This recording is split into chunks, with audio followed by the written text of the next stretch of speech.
Okay, dude, next we come to tidal energy and let's go a bit fast now. Yes, so you're marking the entire thing from here up till here and you will divide it into points in the just the way in which I've divided the previous one. So in tidal energy what happens? There are like what tides are. Tides are like up and down, like normally we see this movement in the sea. This is called waves. Yes. And moon has its gravitational pull and this gravitational pull pulls up the water from the surface of the earth. So when it goes very high you call it a tide. Yes. So this energy of the tide, if you set up dams near the sea, yes, and put turbines in those dams, you will see that those turbines start rotating very fast. Yes, and this is what you call, and those turbines start rotating very fast, and when those turbines start rotating fast, you will get electrical energy. This is how energy of the tides is used. And in India, where do we find it? We find it in like Russia, France, though we have it. You will go through it, and in India we have it in Gulf of Kutch. And for biogas, you're learning this entire para. You're learning this entire para from here up till here. Like what is biogas? In biogas, what happens?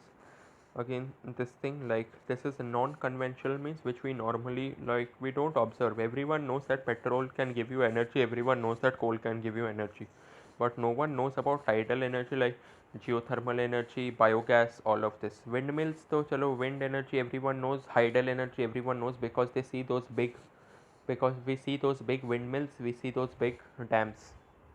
Yes, and here we have another non-conventional source which is called biogas. Yes, in that case what happens, like dead plants and animals, like we put dead plants and animals in a tank. Here there are a lot of bacteria which decompose with these dead plant and animals, and when they do so, they release a gaseous fuel called biogas. This biogas can be used. The biogas is nothing but a mixture of methane and carbon dioxide. Yes, but it can be used for cooking, lighting, all of this. Yes, and yeah, that's it. So nothing else. And now coming back to the advantages and disadvantages, let's see quickly. That is that, like, now do you understand, like, still this diffuse source, what is it? I'm searching and telling you. Tidal energy is difficult to harness, like low tides and high tides. It's difficult to make the turbines move by them. Yes, rivers though, they flow down and then they're hitting the turbines at a very high speed, like you're sure.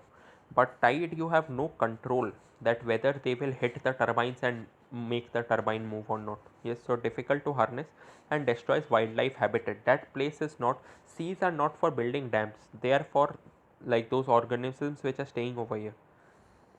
And nuclear energy, uh, disadvantages, let's see. First of all, it is expensive, generates radioactive waste like thorium and all.